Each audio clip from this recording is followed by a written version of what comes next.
All right, guys, Brent here with B&B Power Sports. Just shooting a video here where Bryson and I is about to get started on my 17. Kind of have a group of stuff we're doing.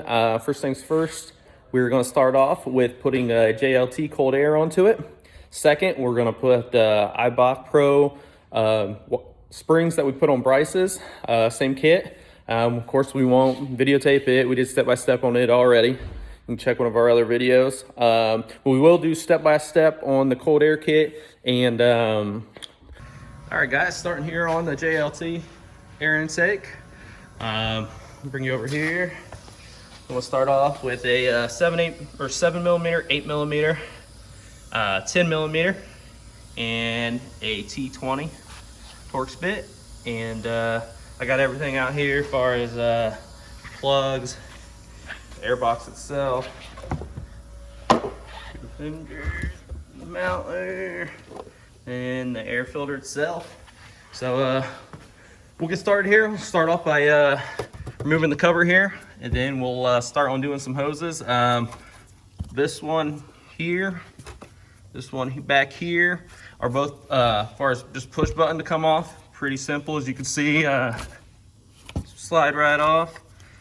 This one, you'll need a pair of needle nose pliers as well to take this back hose off. I'm probably gonna take this off and plug it to the firewall. Don't care about having that, and we'll get started here. All right, so as you can see, took this off, pushed the button, used the needle nose, got that to slide off. This last one back here, on this one, you just push the gray clip in and it slides right off as well. The next steps here, we'll undo the screw, or the screw right there to loosen it up off the throttle body. Come around here, you have this one bolt here to undo the air box.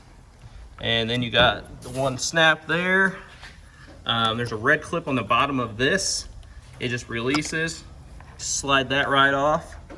And then if you can see right there on the edge of the air box, this little clip here for the wire, you'll want to take, well, you may be able to pull it off or take a screwdriver and take it out of the air box. That way when you take the air box out, the wiring don't get pulled with it. Other than that, take the last clip off down there and the air box should come right off. So we'll start on it now. The 10 millimeter bolt out over here. Undid the clip from the bottom of the air box there to hold the wiring. And there's a better look at what the clip looks like when you're trying to undo the red clip on the bottom.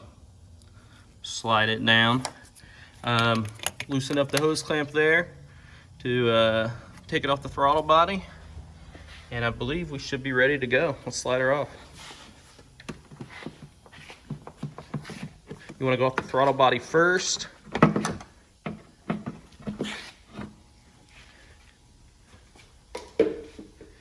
We got the stock filter there we'll replace.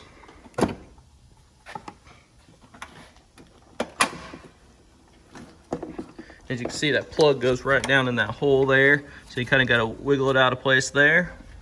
Other than that, we'll get started next by, we got to remove the mass airflow sensor on the stock air box and transfer it over to the new one. Here, make sure to use the new seal that comes with the kit, the new gasket there, and it comes with new screws. These are, of course, Phillip heads instead of the Torx bits. So that's which way it fits in good. And I guess it can only go one way. We had it flipped at first, and only one screw would line up, and the other one was off just a little bit. We flipped it around, and both of them lined up perfect. So just know that it can only go in one way, so you can't put it in wrong. All right, next you can notice on the stock air box, I took this metal grommet off. It came right out, and then we will reuse a small rubber spacer as well. So we'll put them on the new air box, and we'll start to slide it down. All right, guys, 45 minutes later,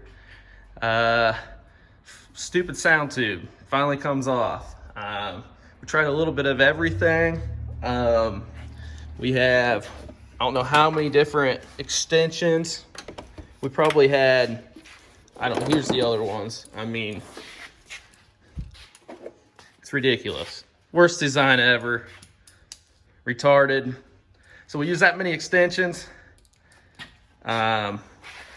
Basically went down along, I don't know if you can see there, along the header, and finally got it on. Bryce was able to finally get it on there, and we just started turning it, hoping it was going to turn it off, or that was on the nut far enough, and started turning it off. Then he was able to pretty much put his whole shoulder down in there and gone down through here. So to say there's really an easier way or a secret that we figured out, absolutely not. Other than 2.5 to 3 foot of extensions and swivel that we put some tape on it so it didn't move quite as much on it, so we were able to get it on. But so hopefully the rest goes pretty easy. We got to put the plug that came with this kit. Did you already get it, Bryce? No. Oh, it's right there. Okay, so the plug there he has in his hand. He's going to put back there to put in the firewall to block that off. We put the new grommet in the air box. Looks like I need to wipe it off, a little dirty in there. Put the new grommet there. And as far as this grommet, I went ahead and put that in the side of the body. Can't really see where Bryce is at now, but as you can see, tons of fun. Half of his arm down in there. So I think both of our arms are all kind of scrape marks and everything. So stay tuned, we'll finish this up. All right, you can see it looks like my finger's close where it's at, but you see this little plastic plug in there? That's the plug you gotta slide in. That's almost impossible to get in. That was about another 10 or 15 minutes. We dropped it on the floor, had to raise the car up on the lift. So all in all, about an extra hour for us to remove the sound tube. So that is done. We were able, right here's the spacer or prong that I took out of the factory one. So we will now install the JLT box. As you sit it in here, we already slid it in a little bit. I think you're gonna have to squeeze it to drop it down in. One thing my car, the instructions does say here at the top, you got a 17 model built after 916. Mine was built, I think it was 417. So it was after that. So I removed this here and put it came with it, put the block off in there. So just putting the end on there. I'm gonna make sure to leave the clamps. I need to slide this one around more, but you want to make sure you leave them up to where they're easy to get to, or you'll be just taking it back off the throttle body once you get it on. So we'll drop it in here and stay tuned. Pretty much the easy part. We dropped her down in there and then tightened up your 10mm bolt there. Just make sure that the clip underneath stays in the fender well there for it to screw into. The little knob there goes down in the grommet, and then we left this loose, the little tube loose, slid it in from this way. Once we dropped in, Bryce was able to get it to kind of snap on down there to where you can see through the grill here maybe. You see the air, the kind of where it snaps on in there. Don't know how much you could see, but yeah, pretty easy other than that. Next, we'll start tightening down the hose clamps, get it on the throttle body, and then we'll put the air filter on the other end. We're, I think, on the home stretch now, so stay tuned. All right, guys, got this on the throttle body. Got them tightened down. That spun around to the right spot there, so you can see the old JLT Performance lid there. This, for the mass airflow sensor, is definitely tight. We had to slide this down, get it to plug in.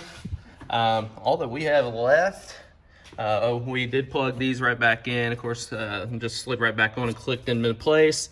As you can see, that wasn't fun to put on either. Everything about the sound tube delete was a pain, all the way from getting the bolts out down there to this. This is like when you start first putting this cover on or block off. It's the same size of what it goes over. I mean, you gotta just keep working it, stretching it out. Finally it went on. It's tight at least though, so should be good there. Other than that, this air filter definitely don't look that big in the videos, but it's definitely a good size air filter.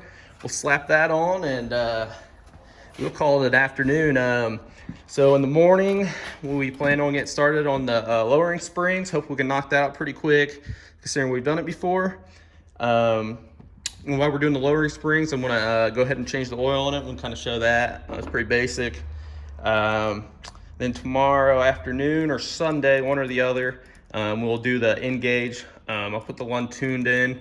We'll go through and do the data log so I can get that sent off. Usually, I think they said 24 to 48 hours. They'll send me my Flex Tune E85 tune back. Then we'll get to go out and have some fun with it. But until then, we'll just continue to piece it together. I don't know if you can see the long tube headers there, Cook's long tube headers. After trying to get back there to just get the sound tube out, I'm 110% happy with my decision to pay to have Mike Norris Motorsports put that on. So looks like while I'm sitting here rambling, Bryce got that buttoned up. Looks a lot better, a lot cleaner.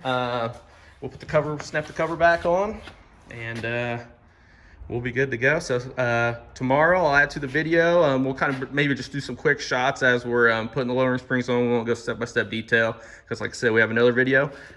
Make sure to like our video and subscribe. Thanks.